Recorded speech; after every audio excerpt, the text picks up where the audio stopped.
Alors, vendredi dernier, je vous ai raconté quelques miracles desquels j'ai été témoin, soit en voyage missionnaire, soit dans la pratique musicale. J'en avais même que j'aurais pu vous raconter qu'on a vécu à l'église, mais on a eu en place un bon échange ensemble, c'était le fun. Aujourd'hui, je voudrais qu'on aille à la source et qu'on parle de celui qui fait ce miracle. Qui est Jésus et quelle était sa mission? Et il y a un texte assez extraordinaire que je l'aime beaucoup dans les Écritures. Il nous parle de ça, son identité, sa mission. C'est dans Luc chapitre 4. Alors, si vous avez une Bible, vous pouvez l'utiliser. Les textes vont être à l'écran. Vous savez, en passant, la Bible, là, tous les historiens actuels, qu'ils soient chrétiens, qu'ils ne soient pas chrétiens, s'entendent tous pour dire que c'est les documents anciens les plus fiables qu'on a de tous les livres. Hein, on a des livres d'histoire sur César, on a des livres de poésie, d'Homère, des choses comme ça. Mais la Bible, c'est les documents qu'on a en plus grand nombre et dont on a les copies les plus anciennes, ce qui rend les documents très fiables pour les historiens qui étudient ça, les textes anciens. Et en plus de ça, quand ils découvrent des nouveaux documents, comme les rouleaux d'Avenport qu'ils ont découverts en anglais, ils se sont rendus compte que les vieilles copies étaient presque identiques aux copies qui avaient été transmises dans le temps. Comment dire les copies, parce que l'imprimé n'existait pas, hein, on faisait ça à la main. Les copies qui ont été faites à la main ont été faites avec beaucoup, beaucoup, beaucoup de soin, de sorte que ce qu'on a, c'est vraiment fiable, proche de ce qui a été écrit là, par les apôtres, les écrivains originaux de ces documents-là dans la Bible, qui est une bibliothèque, hein, comme je l'avais expliqué l'autre fois, il y a plusieurs auteurs qui ont écrit dans le temps. Mais il y a un plan continu. Dieu nous parle par ses prophètes et aussi quand il est venu au Nouveau Testament par Jésus et ses apôtres. OK?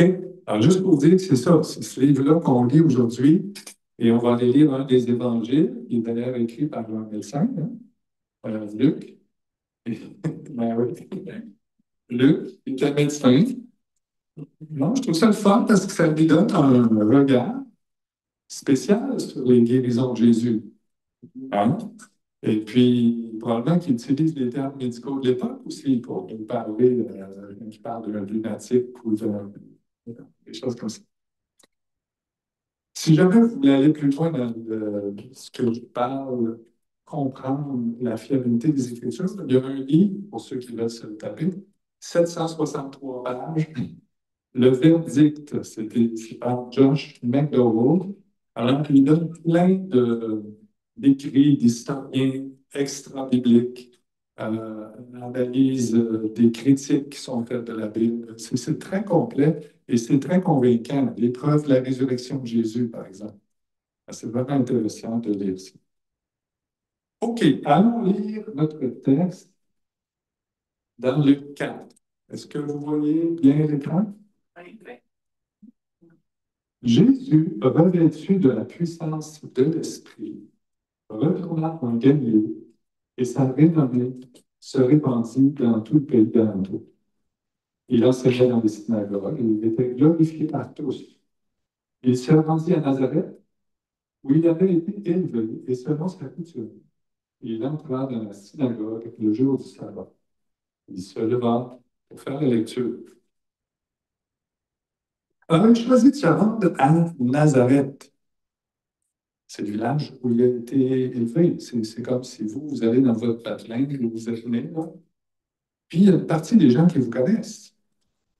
Mais on pense des fois que tout le monde connaissait Jésus à Nazareth. Attention, Nazareth était plus qu'un village. Il y avait 20 000 habitants à peu près selon les historiens.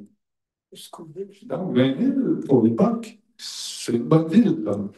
Ça veut dire que, puis, je veux dire, tu n'as pas les moyens de communication d'aujourd'hui, là. Ça veut dire que tout le monde ne connaît pas tout le monde dans une ville comme ça. Mais il y en a qui le connaissaient. Et je pense que d'autres sont venus pour sa renommée. On le voit ici, sa renommée se répandit. Pourquoi? Parce que si on lit un petit peu avant, Jésus avait d'abord passé 40 jours au désert à jeûner, à prier. Puis il est ressorti de là avec une puissance. Ça veut dire la puissance de l'Esprit.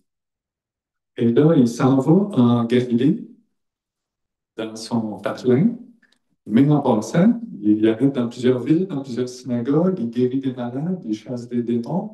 Puis là, ça fait jaser, puis ça renommé commence à se connaître, là. Alors, quand il est arrivé à Nazareth, j'imagine que dans le village, dans la ville, on va appeler ça une ville plutôt, il y a des gens qui ont dit: Hey, Jésus est dans la ville. Ah oui, il s'en va à la synagogue. Ah oui, on pourrait aller l'écouter, là. Et puis, on va savoir c'est qui ce gars-là, là. Ça nous intéresse. Donc, puis, il y avait du monde dans la synagogue. Alors, Jésus se lève pour faire la lecture. Ce qui est intéressant de savoir aussi, c'est qu'il y avait une façon de faire qui était déjà définie d'avance dans ces synagogues-là. Il y avait 7 personnes qui faisaient des lectures. Le prêtre, un lévite et 5 Israélites parmi les gens qui étaient autorisés à faire une lecture. Et il y avait 2 lectures importantes qui étaient prévues, et c'était prévu en fonction d'un lectionnaire, c'est un calendrier. On sait d'avance quels textes vont être lus. Et puis, un de ces textes-là, c'était Ésaïe 61. Selon les historiens, c'était le deuxième texte important qui avait été lu ce jour-là. C'est à ce moment-là que Jésus se lève et il sait que c'est Ésaïe 61 qui va être lu. Et on lui présente le rouleau d'Ésaïe, parce qu'ils n'ont pas des Bibles comme nous, là, c'est un rouleau par livre, là. Donc, il choisit le rouleau, le gars, le préposé au rouleau, là, choisit le rouleau d'Ésaïe, puis il le donne à Jésus. Puis Jésus, il déroule. Hein, c'est un rouleau. C'est pas, je clique sur Internet, là. Il déroule jusqu'au chapitre 61. On va lire maintenant qu'est-ce qu'il va nous lire. On lui remet le livre du prophète Ésaïe. L'ayant déroulé, il trouva un endroit où il était écrit: L'Esprit du Seigneur est sur moi, parce qu'il m'a oint pour annoncer une bonne nouvelle aux pauvres. Il m'a envoyé pour guérir ceux qui ont un cœur brisé, pour proclamer aux captifs la délivrance et aux aveugles le recouvrement de la vue, pour envoyer libres les opprimés. Beaucoup de temps là-dedans. Première des choses, l'Esprit du Seigneur est sur moi. Il y a d'autres traductions qui vont dire on m'a donné l'onction, on m'a conféré l'onction. La Torah dit on a fait de moi son Messie. Parce que le mot Messie, ça veut dire oint de l'Éternel. Et l'action d'oindre, c'était de prendre une corne d'huile puis de la verser sur la tête de quelqu'un dans l'Ancien Testament. On faisait ça pour les rois, les prêtres, les prophètes. Ça leur donnait une autorité, c'est un genre d'initiation, de rite d'initiation, ça leur donnait une autorité, mais aussi le Saint-Esprit descendait sur ces gens-là régulièrement, ils saisissaient, pouvaient faire des actions particulières ou donner des paroles inspirées. Alors, c'était ça l'idée d'oindre et d'avoir l'Esprit sur nous. Euh, Et lorsqu'Ésaïe a composé ce texte-là, il est probable qu'il avait en tête un autre texte dans 2 Samuel 23:2. C'est les dernières paroles du roi David. Et dans ces paroles, il dit: L'Esprit de l'Éternel parle par moi et sa parole est sur ma langue. Et dans le contexte, David parle d'une prophétie qu'il a reçue d'un prophète qui s'appelle Nathan et qui est essentielle pour la compréhension de la notion du Messie dans l'Ancien Testament. C'est une prophétie qui disait que c'est un des descendants de David qui allait construire le temple et qui allait régner sur son trône éternellement. Alors au début, David il s'est dit, bon, mon fils Salomon, c'est lui qui va construire le temple. Et effectivement, il a construit un temple. Mais ça remonte à pas éternel. Alors après ça, ils ont compris que ça pouvait être les descendants de descendants en descendants, qu'il y avait toujours un descendant. Mais à un moment donné, ils ont frappé un mur aussi, quand ils ont été désobéissants. Tout le monde a été déporté à Babylone. Plus de roi sur le trône de David. Et là, ils ont été forcés de recomprendre, de réinterpréter la prophétie autrement. Il faut que ce soit un descendant de David qui un jour va venir nous délivrer. Et ça, c'était l'espérance que tous les Juifs avaient au moment où Jésus est venu, sous domination romaine. Il faut comprendre qu'il n'était pas facile, là. Les Romains étaient là, ils maltraitaient. Le peuple espérait être libéré. Et on attendait ce Messie qui viendrait comme un roi puissant les libérer. Alors, c'est dans ce contexte-là que Jésus nous lit ça. Maintenant qu'on voit qui était ce Messie attendu, on peut voir qu'est-ce qu'il allait faire. Premièrement, il allait annoncer une bonne nouvelle. C'est sûr que si on attend la libération, c'est une bonne nouvelle d'être libéré. Et à un public bien précis, les pauvres. Une bonne nouvelle aux pauvres. C'est qui les pauvres? Matthieu nous dit les pauvres en esprit. Mais les pauvres, dans le fond, que ce soit en esprit ou matériellement, c'est des gens qui sont dans le besoin. C'est des gens qui comprennent leurs besoins. C'est des gens qui espèrent en Dieu parce qu'ils ne peuvent pas espérer sur d'autres choses. Ils ont besoin de Dieu pour la guérison physique, ils ont besoin de Dieu pour les aider matériellement, ils comptent sur Dieu, les pauvres. Ils se reconnaissent pauvres aussi en bonnes œuvres. Je me reconnais pécheur. Quand tu te reconnais pécheur, c'est que quelque part, tu te reconnais pauvre au niveau de la capacité de une vie morale que tu as eu. Donc, tous ces gens qui se repentent, qui viennent à Dieu en demandant de l'aide, c'est eux les pauvres. Et c'est ces pauvres-là qui vont recevoir la bonne nouvelle. C'est eux qui ont besoin d'une bonne nouvelle de délivrance, de guérison, et ainsi de suite. Et justement, il va venir pour les guérir, guérir ceux qui ont le cœur brisé, délivrer les captifs, libérer les opprimés. Jésus s'est arrêté au verset 2 d'Ésaïe 61, mais au verset 3, moi je trouve que ça parle de guérison intérieure. Hein? Je vous le lis. Pour accorder aux affligés de Sion, pour leur donner un diadème au lieu de la cendre, une huile de joie au lieu du deuil, un vêtement de louange au lieu d'un esprit abattu. Ça nous parle de gens déprimés, de gens qui sont dans le deuil, de gens qui ont des pertes. Et Dieu veut redonner la joie à ces gens. Fait que, on nous annonce dans le fond la guérison du corps, la guérison de l'âme, la guérison de l'esprit, en chassant les démons. C'est la tâche du Messie selon ce texte-là.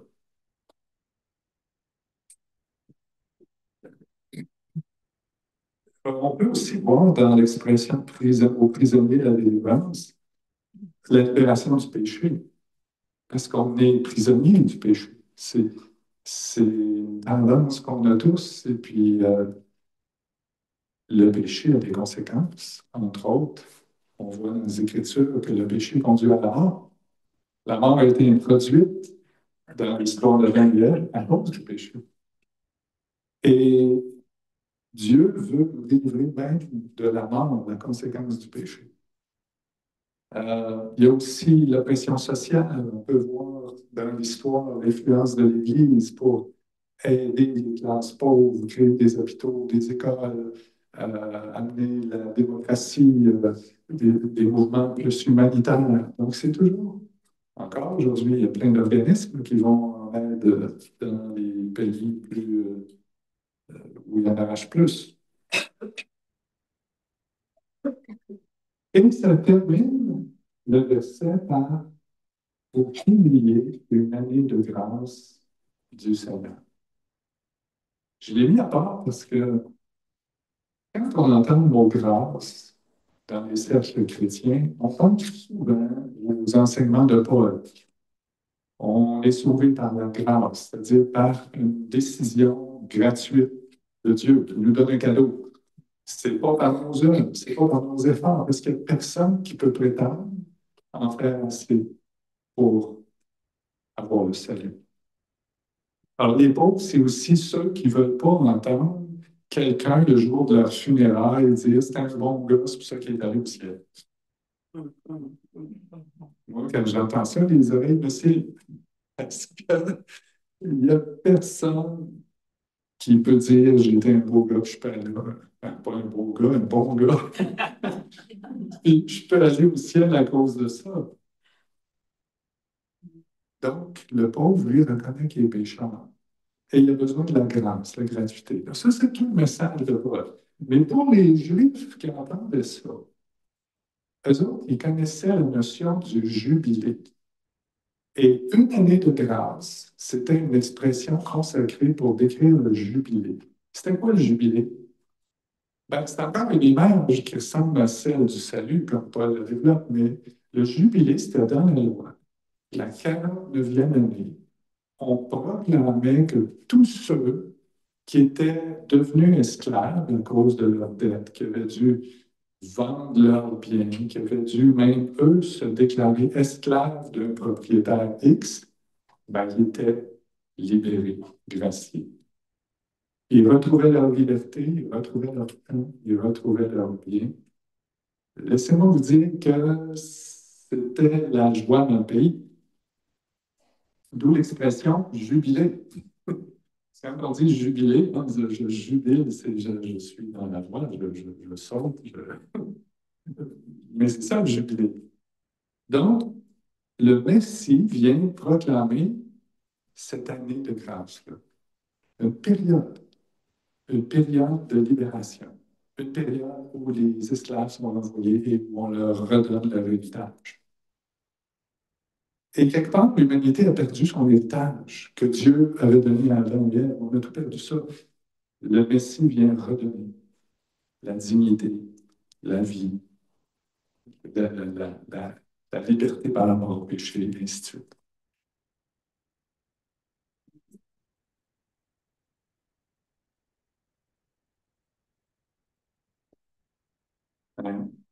Vas-y, mon âme.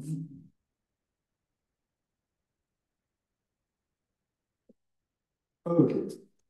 Ensuite, Jésus roule le livre, le remet au serviteur et s'assoit.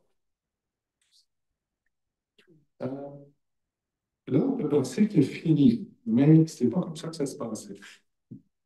À l'époque, quand tu avais fini ta lecture, tu t'assoyais, mais là, c'était la responsabilité du rabbin de commenter sa lecture. En fait, c'était le début de la prédication. Hein? Il lisait, puis après, il disait qu'est-ce qu'il croyait, pensait que ce texte-là voulait dire. Fait que tous les yeux sont sur lui. Là. Tous ceux qui se trouvaient dans la synagogue avaient des regards fixés sur lui. Qu'est-ce qu'il va leur dire? Il a parlé, il fait une allusion au Messie. Les gens connaissaient ce texte-là. C'est avec ça parlait du Messie. Qu'est-ce qu'il va leur dire? Est-ce qu'il va nous parler de la délivrance des Romains? Quelle est sa position là-dessus? Et ça dit, il commença à leur dire, ça veut dire ça qu'il a parlé un certain temps. Plus loin, au verset 22, on voit tous lui rendaient témoignage, ils étaient étonnés des paroles de grâce au pluriel qui sortaient de sa bouche. Donc, il a dit plusieurs paroles. Sa prédication a duré un certain temps. Il a dit plusieurs fois. Bon, autrement dit, on n'a pas tout là, dans le texte, on n'a pas tous les détails. Mais ils étaient impressionnés par tout ce qu'il avait dit. Et l'essentiel, on l'a dans le verset 21. Aujourd'hui, cette parole de l'Écriture que vous entendez est accomplie. Aujourd'hui, cette parole de l'Écriture que vous venez d'entendre est accomplie. Et ça, c'était quelque chose. Moi, ça m'impressionne. ce texte-là à cause de ça. Jésus vient, il parle du Messie, c'est un texte qui dit l'Esprit du Seigneur est sur moi. Puis là, il dit ça, c'est maintenant accompli. Ça veut dire qu'il ose s'approprier ce texte-là. L'Esprit du Seigneur est sur moi. Ça veut dire, moi, je suis le Messie. Et moi, ça c'est mon identité, j'ai pour mission de faire tout ce que je viens de vous dire. Rien de moins que ça. Et c'est intéressant de voir que les gens ne disent pas qu'il est fou. Parce qu'ils ont pas vu que le gars était capable de guérir les malades, de chasser les démons. Ils savent que Jésus n'est pas n'importe qui et qu'effectivement, le Saint-Esprit est sur lui. Fait que là, c'est plausible. Et on pense ici d'une prophétie attendue pendant des centaines et des centaines d'années à une réalisation historique. Ça s'accomplit sous nos yeux. Qui donc est Jésus? Son identité est dévoilée ici. Et l'Esprit lui donne l'autorité, il est sur lui. Et il y a eu d'autres témoins, comme par exemple à son baptême. Jean-Baptiste a vu une colombe descendre sur lui. Il a dit, j'ai vu l'Esprit de Dieu descendre sur lui. Et à ce moment-là, il y a une voix qui s'est entendre du ciel qui a dit, voici mon fils bien-aimé. Il y a des choses qui étaient rapportées sur Jésus qui étaient exceptionnelles. Tout ça, c'est historique. Il y a Marie qui aussi témoignait de ce qu'elle a entendu qui était très spécial. Un ange lui apparaît. D'abord, ça n'arrive pas tous les jours. Puis en plus, il vient de dire que tu vas être enceinte. Puis elle, désolé, mais je n'ai pas connu d'homme. Non, non, c'est le Saint-Esprit qui va s'en charger. On s'entend que ça n'arrive pas tous les jours. Mais, je ne sais pas si vous avez déjà remarqué qu'est-ce qui est dit à Marie. Dans Luc 1, 31, on a ce texte-là. Voici, tu deviendras enceinte et tu enfanteras un fils et tu lui donneras le nom de Jésus. Il sera grand et sera appelé fils du Très-Haut. Et le Seigneur Dieu lui donnera le trône de David, son père. Il régnera sur la maison de Jacob éternellement et son règne n'aura point de fin. C'est quoi que je suis en train de lire là? C'est la prophétie de Nathan dont je vous ai parlé tantôt. La prophétie qui est typiquement réservée au Messie. Et tout le monde connaissait ça. Marie, qui était bien éduquée dans les Écritures, savait bien qu'on était en train de lui dire, tu vas porter le Messie. Ailleurs, l'avez-vous déjà vu ça? Peut-être que ça ne vous a pas sauté aux yeux. Tu sais, on met ça sur nos cartes de Noël, je fais quand même, mais on ne s'arrête pas pour dire, un instant, là, Marie, elle savait qu'elle portait le Messie, le Sauveur, puis qui est un fils du Très-Haut. Ça, il comprenait moins que le Messie serait Dieu. Il comprenait qu'il serait éternel. C'était un peu dur pour eux de comprendre que Dieu puisse être fait homme, mais c'était ça que ça disait quand même. Et tout le long de sa mission, Jésus, pendant 3 ans, continue d'œuvrer auprès de ceux qui ont besoin de sauveur. Il va dire, venez à moi, tout ce qui est fatigué et chargé, je vous donnerai du repos. En Matthieu 11. J'ai lu un livre, il y a quelques mois, un livre qui parle de formation de disciples. Un monsieur Henrichon qui dit une des conditions impératives et fondamentales pour devenir un vrai disciple, c'est d'avoir un esprit de désespoir. C'est intéressant. On voit beaucoup de témoignages de gens qui sont venus en Christ dans des moments où ils ont vraiment touché le fond. Hein? Fond du baril. Des gens suicidaires, des gens qui prennent de la drogue, des gens qui sont perdus. C'est comme si l'être humain, des fois, il a la tête dure un peu, là, puis il a besoin d'être vraiment dans le trouble avant de dire Seigneur, aide-moi. Je me souviens, moi, quand j'étais adolescent, j'avais colon irritable, puis ça faisait mal quand j'avais des bonnes crampes. À chaque fois que j'avais une écran, je priais Dieu. Puis après, j'oubliais. On est souvent comme ça, hein? Quand on est mal pris, on se tourne vers Dieu. Mais merci Seigneur, j'ai fini par me tourner pour de bon. Les clients vont arrêter. Il y a Marx, vous savez, le marxisme, là, le communiste. Marx, il disait l'Église est l'opium du peuple. C'est un peu condescendant. Mais quelque part, si, tu sais, l'opium, c'est ce qui va te soulager. L'opium, c'est la morphine, dans le fond. Fait que l'Église, c'est la morphine du peuple. Ça nous permet de supporter vos douleurs.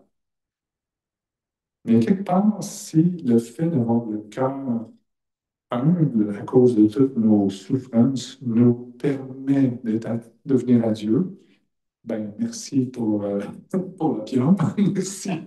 Merci que notre humiliation a fait qu'on s'est tourné vers Dieu.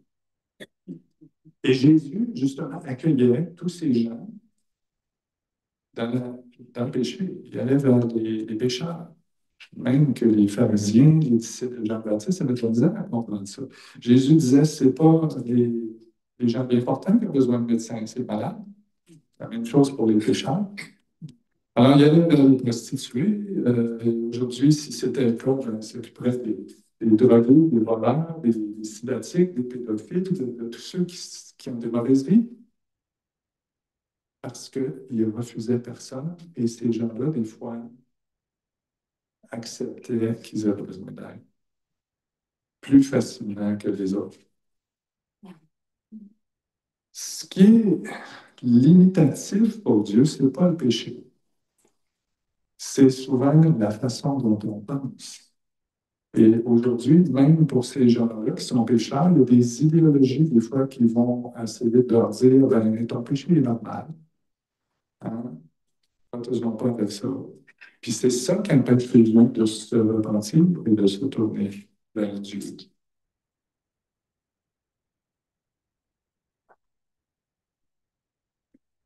Dans Matthieu, on voit autre texte qui dit que on amenait à Jésus tous les malades, les démoniaques, il chassait les esprits, il guérissait les malades, afin que s'accomplisse une prophétie d'Ésaïe. Il a pris nos infirmités et il s'est chargé de nos maladies.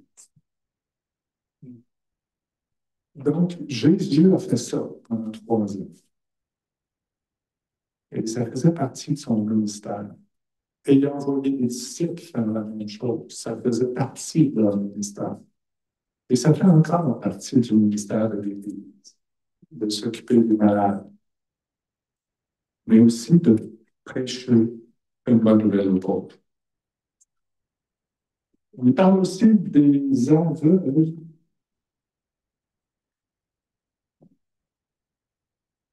Je pensais qu'il y avait un diapo. Ah, j'ai oublié de la mettre, excusez. On l'a lu tantôt, en fait. Aux aveugles, le recouvrement de la vue. Jésus s'est servi de ça pour prêcher quelque chose. C'est-à-dire qu'il a guéri les aveugles physiques, mais il expliquait qu'il y a un aveuglement spirituel quand on ne comprend pas qui il est, quand on ne comprend pas cette bonne nouvelle. Et qu'il est venu donner à ceux qui ne voient pas la capacité de voir et à ceux qui pensent voir. En fait, c'est en réalité eux qui sont les aveugles. Voyez-vous cette parole-là de Jésus?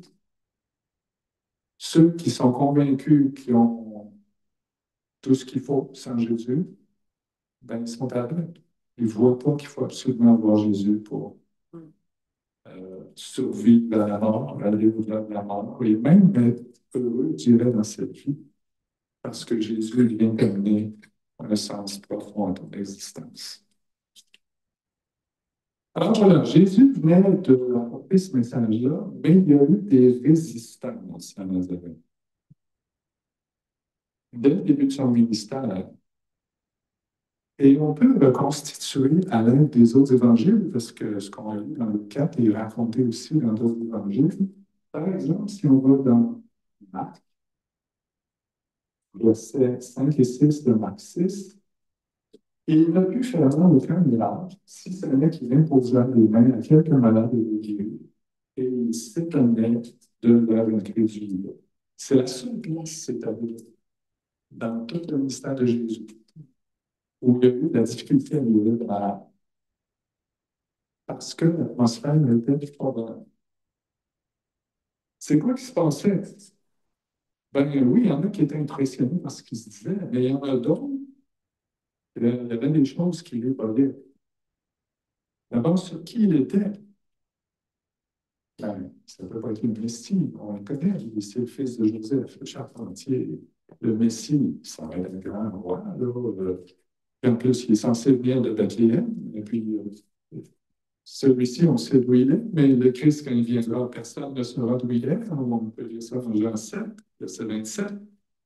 Donc, on discutait sur Jésus, peut-il être le Messie? Oui ou non? Également, sa mission. Il y avait un problème avec sa mission. Jésus ne parle pas du jugement, il ne parle pas de la délivrance des Romains, il ne parle pas d'une libération physique. Là. On faudrait qu'il fasse une petite révolution. Là. Non. Euh, il a l'air gentil, un peu trop gentil. Il parle de faire grâce aux gens, de la vie de grâce. En fait, Jésus, il a arrêté en plein milieu du verset 2 d'Ésaïe 61, une année de grâce. Mais la suite, là, et un jour de vengeance, il l'a pas eu. Hein? Tu peux voir ça, là, Ésaïe 61, 2, se disait pour publier l'année de grâce de l'Éternel, et un jour de vengeance de notre Dieu. Il n'a pas lu ce bout-là. Hmm. Jean-Baptiste, lui, c'était pas gêné pour en parler.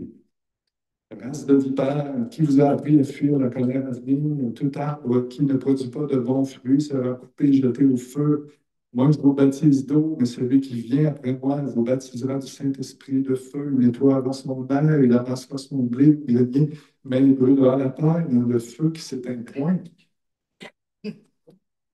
Jésus pourrait attendre le jugement.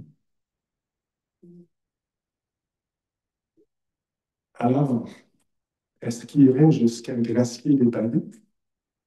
Est-ce qu'il irait jusqu'à offrir à tout le monde la grâce dont il parle? Et Jésus commente dans les évangiles ces objections-là. D'abord, ce qu'il est, il dit aucun prophète n'est reconnu dans son propre pays. Et c'est pour ça qu'il ne peut pas guérir. Et concernant sa mission, il a dit il y avait plusieurs veuves dans le pays d'Israël quand il est venu. Pourtant, il a été envoyé vers une veuve païenne. Il a dit il y avait plusieurs lépreux quand Élisée est venu, et pourtant, il a guéri un lépreux païen. Ouch! Il se trouve à dire oui, je suis venu pour que toutes les nations entendent le salut, y compris le Québec. Alléluia. Et c'est comme si ça annonce qui serait rejeté dans les Juifs, parce que c'est ce qui est arrivé là. Tout de suite après qu'il dit ça, ils ont voulu le jeter en bas d'une falaise, puis il a réussi à se sauver parce que son heure n'était pas venue. Alors, est-ce que c'est une bonne stratégie, d'après vous, d'aller à Nazareth? Est-ce qu'un politicien ferait ça aujourd'hui? Aller faire un discours dans sa ville natale, lire Ésaïe 61, parce qu'il savait très bien ce qu'il avait lu. Là, ça donne un peu au résultat. Puis en plus, est-ce que c'était un bon diplomate? L'idée de parler de la veuve puis du lépreux guéri, là, c'était carrément les provoquer, là. Il n'avait pas la langue dans sa poche, il disait les choses telles qu'elles étaient. Je pense que Jésus, ce qu'il disait, ce n'était pas les provoquer parce que, excusez l'expression, il est baveux. Je ne pense pas que c'est ça, là. Mais Jésus voulait mettre les cartes sur la table parce que pour lui, les Écritures, c'était vraiment essentiel qu'elles soient accomplies. Et les Écritures disent que toutes les nations vont voir la lumière du salut du Messie. Il voulait exprimer clairement qui il était, ce qu'il était venu faire, et que c'était une année de grâce pour toutes les nations. Même si ça passait mal. Et en fait, ça a mal passé. Et c'est comme si les choses ont commencé à se déclencher dès le début comme ça. Et pourquoi Jésus n'a pas parlé de jugement en partant? Parce que plus tard, il en a parlé dans son ministère, mais l'accent n'était pas là-dessus. En fait, la thèse de Jésus est assez simple. On le voit dans Jean chapitre 3. Dieu, en effet, n'a pas envoyé son Fils dans le monde pour qu'il juge le monde, mais pour que le monde soit sauvé par lui. Celui qui croit en lui n'est point jugé, mais celui qui ne croit pas est déjà jugé, parce qu'il n'a pas cru au nom du Fils de Dieu.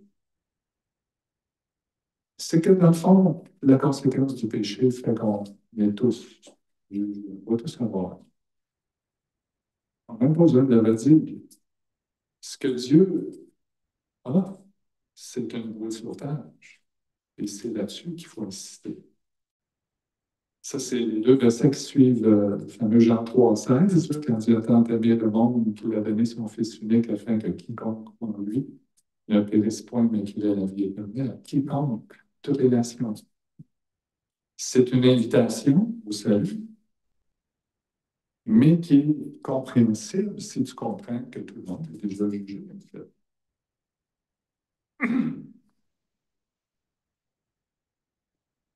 Alors, la prédication, c'est quelque chose qui fait réagir. Je ne sais pas si vous aimez les films de super-héros, mais moi, j'en connais juste un qui est réel, et c'est Jésus. C'était vraiment spécial ce qu'il a fait. Et il est un personnage vraiment spécial. C'est un historique et réel. Et il est ressuscité, il est monté au ciel et il entend nos prières encore aujourd'hui. Et il peut intervenir dans nos vies encore aujourd'hui. Alors Jésus est Messie. Et s'il nous disait maintenant, aujourd'hui, cette parole des Écritures est accomplie, il nous le dit par la prédication que je lui donne, comment tu réagis à ça? Toute proclamation amène une réaction. Devrait, devrait pas nous laisser indifférents. Il y a deux positions encore dans notre tête quand on a appris le raisonnement. Dans le monde, quand on parle de ça, les gens vont nous dire, non, mais il est qui Jésus là, pour prétendre qu'il est le seul Dieu? Il y a plein de religions. Il n'est pas tout seul. Ils sont tous bonnes. Ou encore, sa mission, ben, s'il est venu sauver le monde, pourquoi il y a du mal dans le monde? C'est là qu'il faut comprendre. Jésus est venu sauver chaque personne une à la fois. Il est venu nous offrir le salut et chaque personne doit prendre sa décision. Il n'est pas venu empêcher le mal dans le monde pour l'instant. Mais quand il va revenir, là, ça va être différent. Là, il va amener une transformation du monde avec la justice. Alors, c'est là la question qu'il faut se poser. Est-ce qu'on est comme ceux qui, des fois, balayent du revers de la main très rapidement toutes les questions relatives à Jésus sans prendre le temps de regarder qui il est vraiment? Les preuves de sa résurrection, le personnage exceptionnel qu'il est. Ou si on fait partie des assoiffés, ceux qui sont pauvres, et qui trouvent dans le caractère et la vie de Jésus une exception extraordinaire. C.S. Lewis disait que c'est le mythe d'un sauveur devenu réalité. Parce qu'il y a d'autres religions qui ont parlé d'un lumière, un fils de Dieu descendu sur la terre, sauf qu'ils ont jamais existé, c'est des mythes. Mais lui a existé des preuves historiques qu'il est lui. C'est un vrai super-héros qui n'est pas virtuel. Et ce Dieu incarné-là vient tendre la main aux pécheurs, à ceux qui se reconnaissent pécheurs. Alors voilà, donc, vous avez l'occasion aujourd'hui de répondre. Je sais qu'il y en a plusieurs qui ont déjà accepté Jésus, mais c'est toujours bon de se redire, oui, je crois, et je le suis, Jésus, dans qui il est et dans sa mission. Je veux lui ressembler.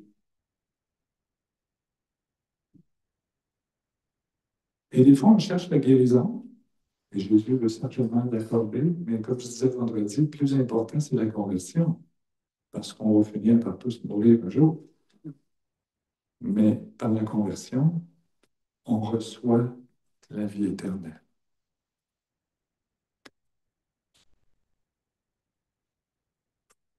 Alors, ce qu'on va faire aujourd'hui, si vous voulez, dans le temps qui nous reste, euh, d'abord, je pensais que afficher à l'écran une prière, que s'il y en a qui n'ont pas encore invité Jésus dans leur cœur, ils pourront le faire.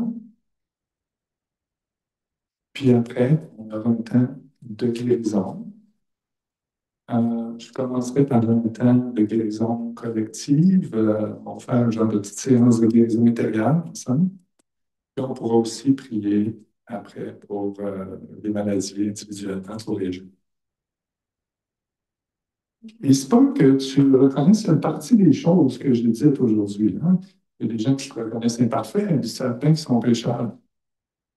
Mais il a jamais prié pour vraiment inviter Jésus dans leur cœur.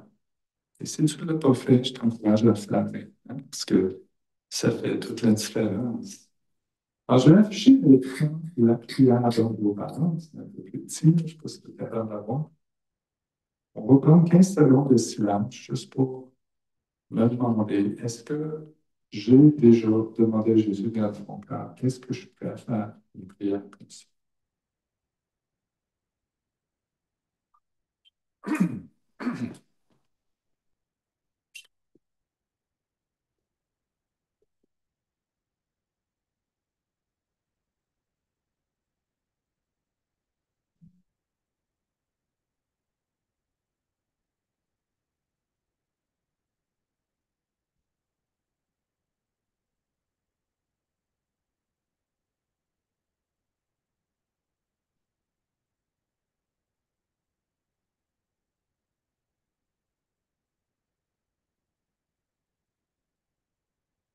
Alors, je vais réciter la prière maintenant. Vous pouvez le faire avec moi.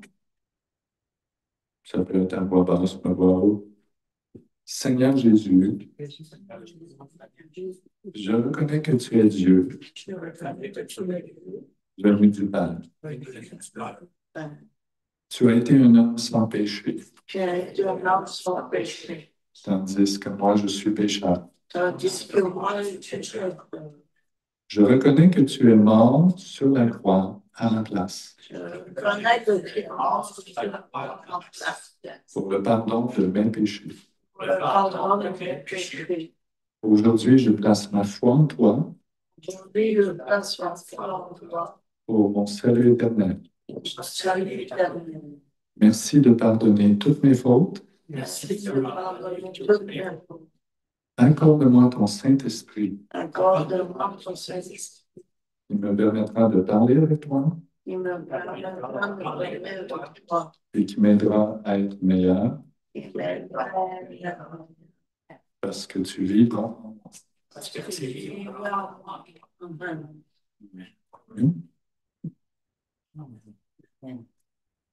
Alors, s'il y en a qui ont fait cette prière pour la première fois, venez me le dire, ça me fera plaisir de vous embrasser. Ben oui, parce que c'est une manière d'entrer dans la famille de Dieu. Aimeriez-vous prendre une petite pause avant qu'on prie pour la guérison? Un 5 minutes?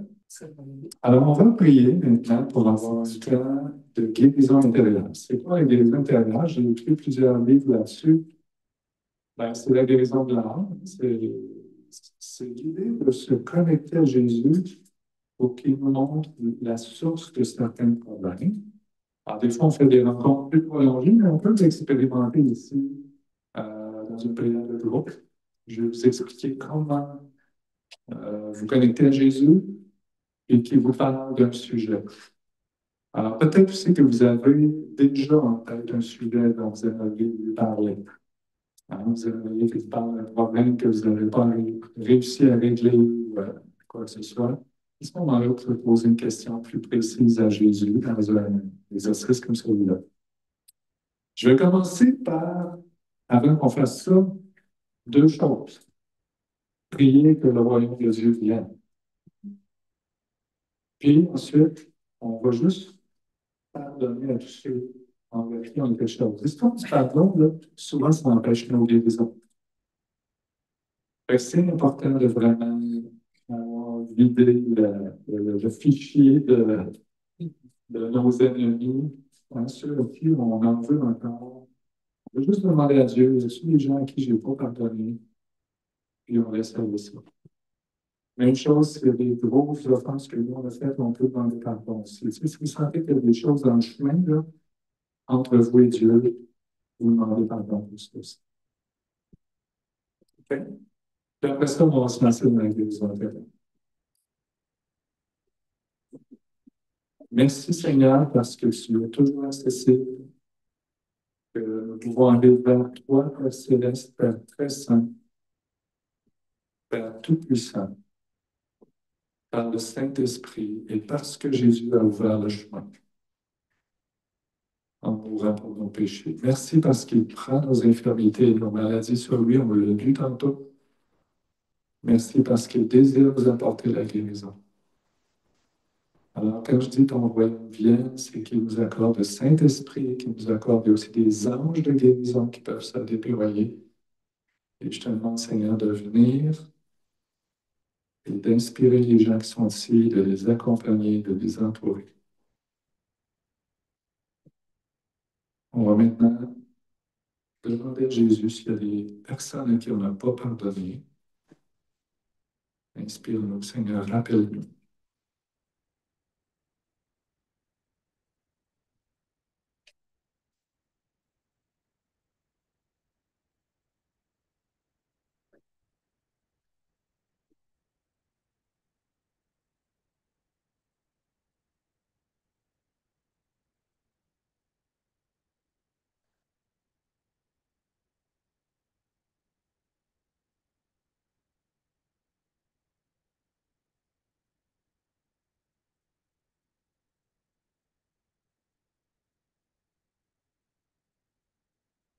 Quand on pardonne quelqu'un, on fait simplement dire, Père, je pardonne telle personne pour telle chose qui m'a blessé.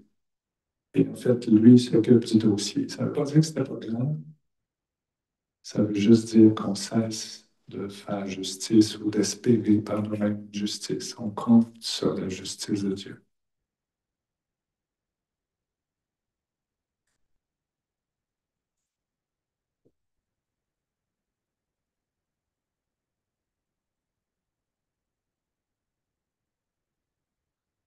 Si vous avez terminé avec ça, vous pouvez juste regarder si vous avez offensé quelqu'un ou offensé Dieu par votre péché. Et juste demander pardon. Il nous pardonne à la croix quand on se convertit, mais il faut régulièrement quand même enlever ces choses pour garder une bonne relation avec lui. Juste en demandant qu'on fait ça.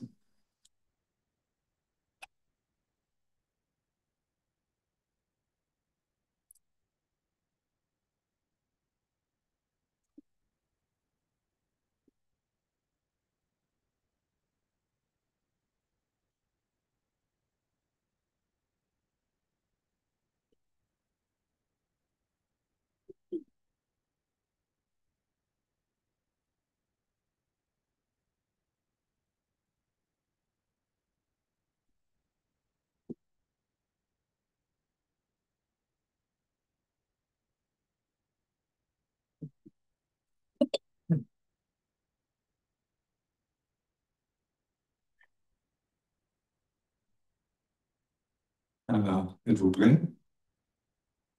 On va maintenant se présenter devant le trône de Dieu. Imaginez-vous juste qu'on est dans la présence de Dieu. Merci Seigneur. et on veut rentrer, Seigneur, dans ta présence.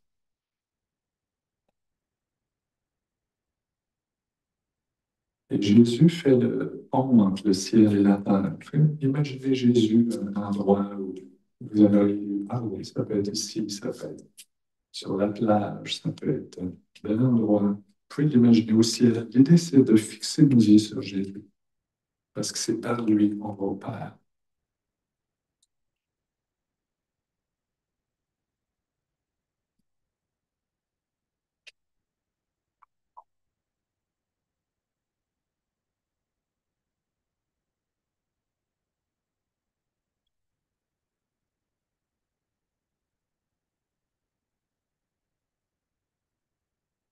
Observez ce qui se passe. Si Jésus vient près de vous, commencez par le voir avec l'image que vous imaginez. Ensuite, le Saint-Esprit active les choses.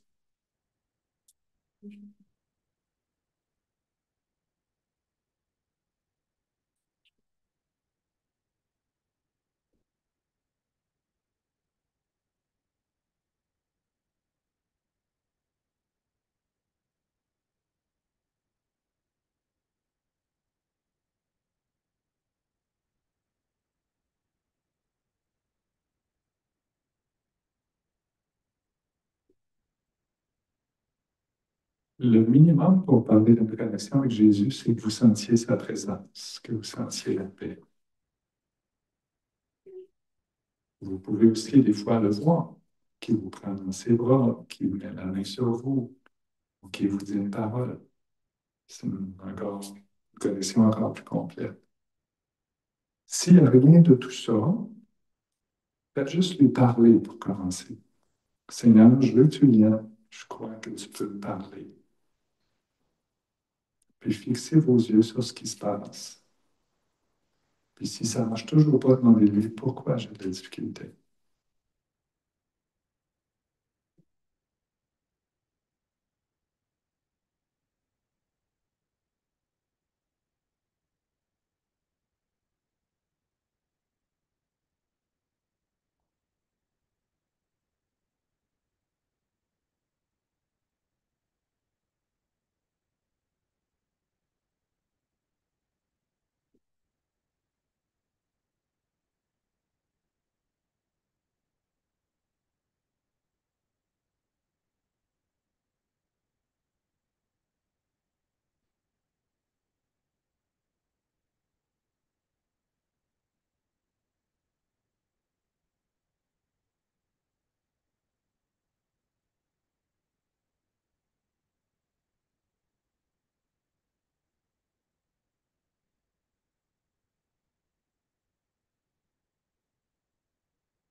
On va aller de l'avant maintenant. Pose une question à Jésus.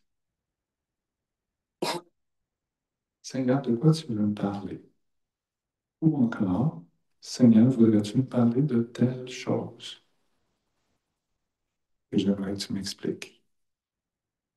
Puis là, vous faites la même chose. Dans la présence de Jésus, vous observez qu'est-ce qui vous vient. Essayez d'être attentif à tout ce qui vous vient, parce que des fois, c'est subtil. Ça peut être une petite image floue au début. Là, vous fixez vos yeux là-dessus. Tu dis, Seigneur, explique. Ça peut être un mot, ça peut être un souvenir ou une partie de souvenir, ça peut être une sensation physique même. Et quand vous recevez quelque chose, vous vous dites, Seigneur, si c'est de toi, explique-moi plus, dis-moi en plus. Vous fixez vos yeux là-dessus. Si ce n'est pas de lui, il y a d'autres choses qui vont venir.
Si vous recevez quelque chose, si vous recevez quelque chose que vous ne comprenez pas trop, essayez de la décrire. Vous pouvez le décrire, vous pouvez le verbaliser à voix basse. Si- Pour le ciel, on va rester silencieux parce que au monde constate tout à décrire. Mais c'est ça, si tu vois quelque chose, le fait de décrire t'aide à comprendre. Puis là, après, tu peux parler à Jésus de ça. Un petit peu comme on voit dans la Bible. Hein? Le prophète Jérémie, il voit quelque chose, Dieu lui dit, qu'est-ce que tu vois? Il répond. Il commence à comprendre.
Et de commencer à comprendre le thème, de quoi il parle.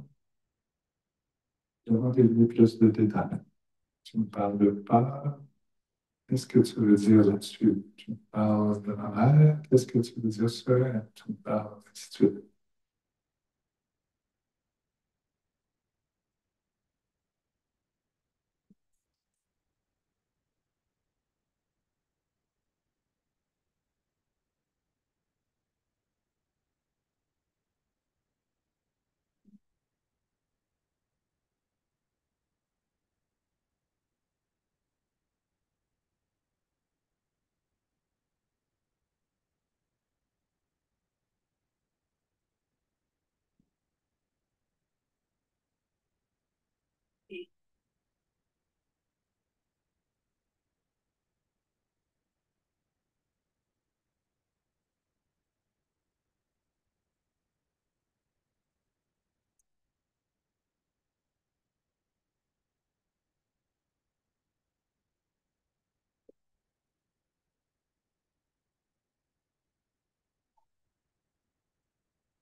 Ensuite, on peut prendre le Seigneur. Ça a commencé où? Ça vient d'où, cette femme? Amène-moi, Seigneur, au début, à la racine du problème. Demandez-lui un souvenir, une explication, quelque chose que vous avez au début.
à la pause. Est-ce qu'il y en a qui ont reçu un thème? Je vais lever la main, juste m'informer. Est-ce que vous avez reçu quelque chose? Non. Dites-moi pourquoi, dites-moi juste, j'ai reçu. Les autres, c'était plus difficile. Avez-vous eu des images? Qu'est-ce qu'il y a eu des images? Oui. Mais vous n'avez pas nécessairement compris vos images. C'est ça? Bon, c'est pas dur. OK. C'est plus difficile en groupe parce que justement, tu n'as pas personne pour te coacher. Fait que c'est plus facile en individuel parce que là, on peut parler ensemble. Le fait d'en parler aide beaucoup. C'est pour ça que je vous disais d'écrire ou de parler au Seigneur. Parler à quelqu'un en face de nous aide à comprendre ce qu'on a reçu. Des fois, ça nous fait un petit groupe. Petit groupe, on peut se parler les uns les autres, mais ça implique qu'il faut se faire confiance pour se raconter nos histoires. Il faut que tout le monde soit consentant de faire un petit groupe. Fait que c'est ça. En gros, c'est ça notre approche. Et je peux vous dire que ça fonctionne bien quand on est avec une personne. En groupe, c'est toujours un peu moins évident. Euh, L'idéal, c'est que justement, on puisse coacher les gens, même en groupe. Fait que, si je veux prier, Seigneur, je te prie que ce que les gens ont reçu, peut-être qu'ils ne comprennent pas ce que c'est, mais les images qu'ils ont eues, que tu amènes ta guérison autour de ça. Peut-être dans les jours qui vont venir, tu vas préciser des choses dans des rêves ou des temps avec toi ou en lisant la parole. J'ai même un ami une fois qui avait eu une révélation en voyant une pancarte derrière un autobus. Non, s'il a compris. Tu as toutes sortes de manières de nous parler, Seigneur. Et je te prie d'amener la guérison à l'âme de ceux qui sont ici.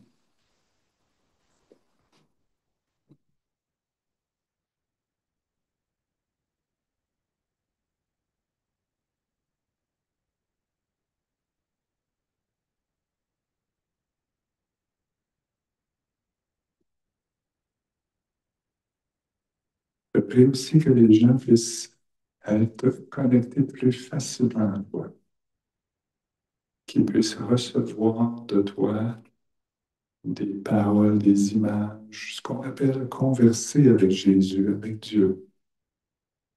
Parce qu'on peut lui parler, mais lui aussi veut nous parler. Ça peut être dans les Écritures, mais ça peut être aussi dans l'écoute. Et je te prie que tu nous amènes à discerner plus comment tes pensées veulent toucher les miennes. Merci Seigneur de faire un dépôt aujourd'hui à ce niveau-là, cette capacité de t'entendre.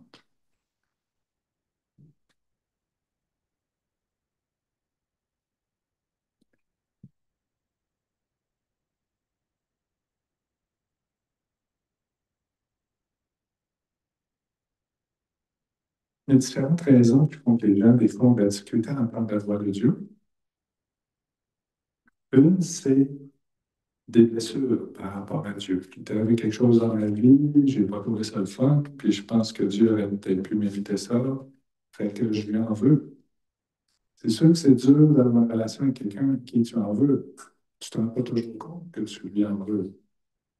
Mais ça, c'est important de parler de ça à Dieu, à Jésus, puis de converser là-dessus. Puis souvent, il y a une guérison sur cette chose-là, puis après, pouf, ça débloque notre capacité d'écouter Dieu.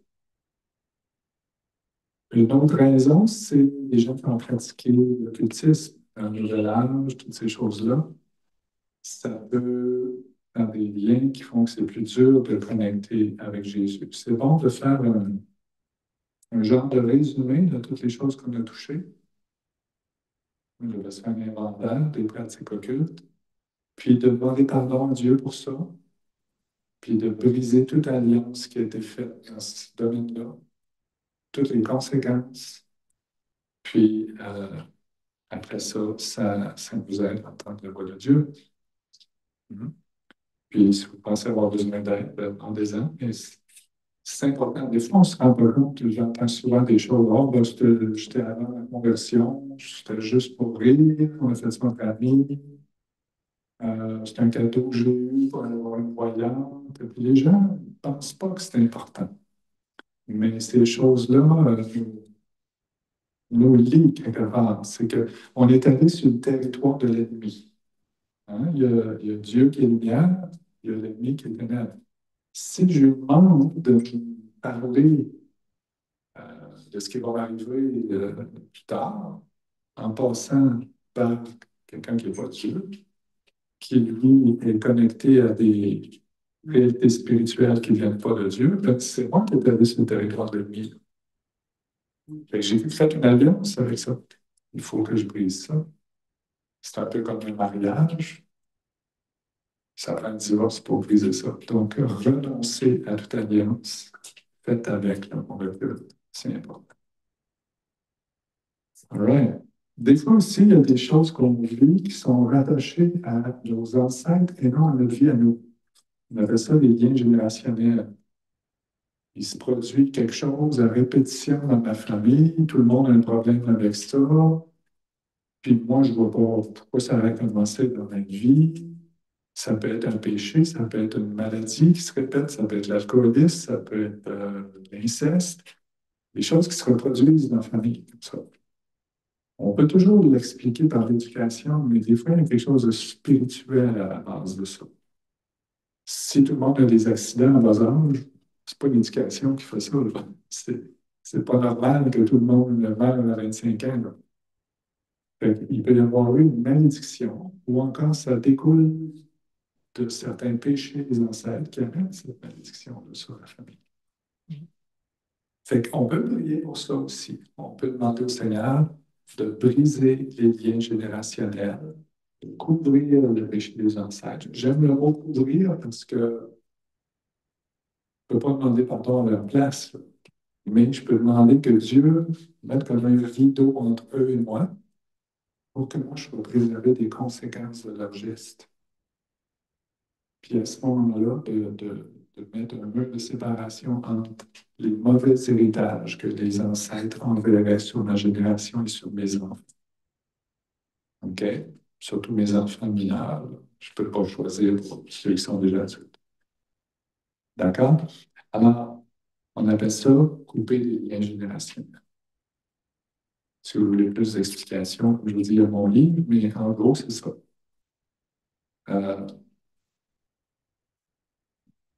C'est ça. Je vais prier maintenant pour les maladies physiques. On va faire par une prière générale. Et ensuite, on pourra prier pour ceux qui veulent qu'on prie avec eux.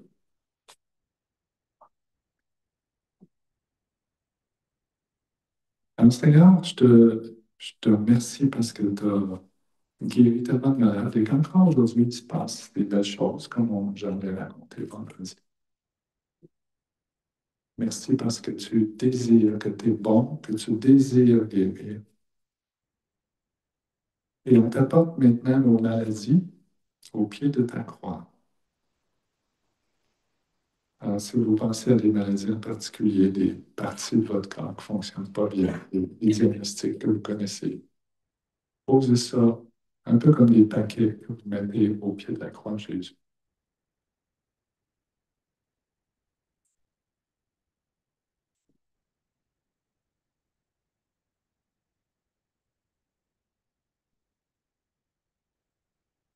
En faisant ça, c'est important de renoncer à la fatalité de la maladie.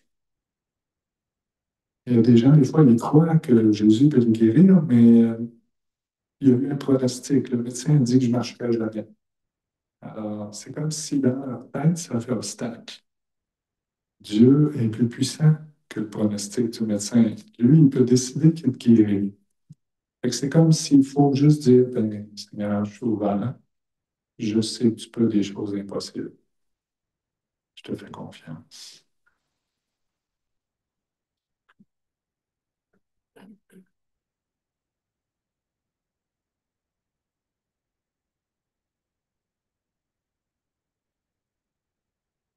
Merci, Seigneur, d'envoyer ton Saint-Esprit toucher nos corps.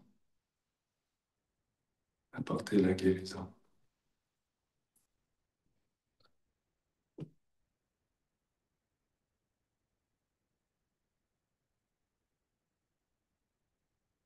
Et Seigneur, s'il y a des mauvais esprits responsables de certaines maladies, maintenant, en ton nom, je les lis et je les chasse.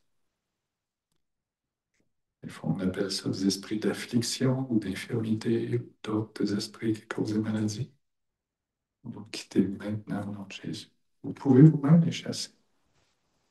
Chasser ces esprits-là. Dire, Seigneur, je veux être libéré de toute cause spirituelle. Parce qu'il y a différentes causes à la maladie. Des causes physiques, des fois ça vient de nos émotions, des débalancements physiques reviennent de nos émotions, d'autres fois c'est spirituel.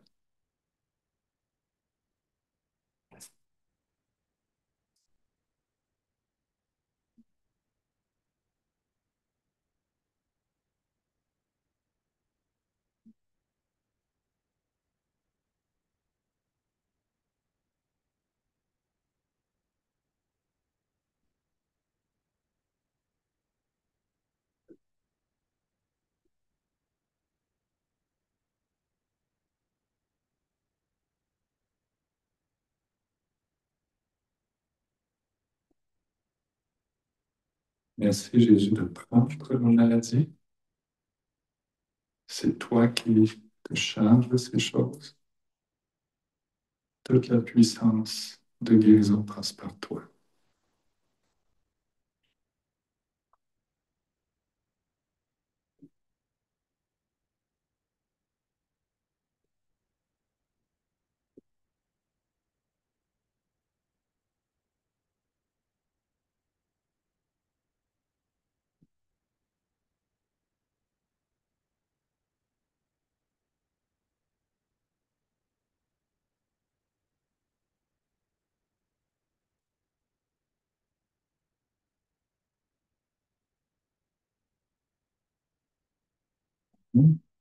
Alors, avant de passer aux guérisons individuelles, quelques conseils. D'abord, il faut savoir que la guérison, des fois, c'est instantané, mais plus souvent, ça prend quelques jours ou semaines, hein. Et ça peut arriver aussi que ça ne se produise pas. Personnellement, comme je l'ai dit dans ma prière, je pense que Dieu est bon et qu'il veut guérir. Avec la norme, on sait qu'on s'attend à ce qu'il fasse. Mais on voit bien que des fois, on ne l'est pas. Ça peut dépendre de notre foi, comme on a vu à Nazareth, une quatre fois. Mais on voit aussi des fois des gens qui perçoivent clairement que Dieu avait d'autres objectifs. Il voulait les sanctifier ou il voulait les préparer pour le temps, ou Dieu avait un plan pour eux. Fait que Dieu est souverain, c'est lui le boss, hein. C'est pas une question de mérite, c'est pas une question de prière, c'est vraiment Dieu qui accorde sa grâce qui nous sauve. D'accord?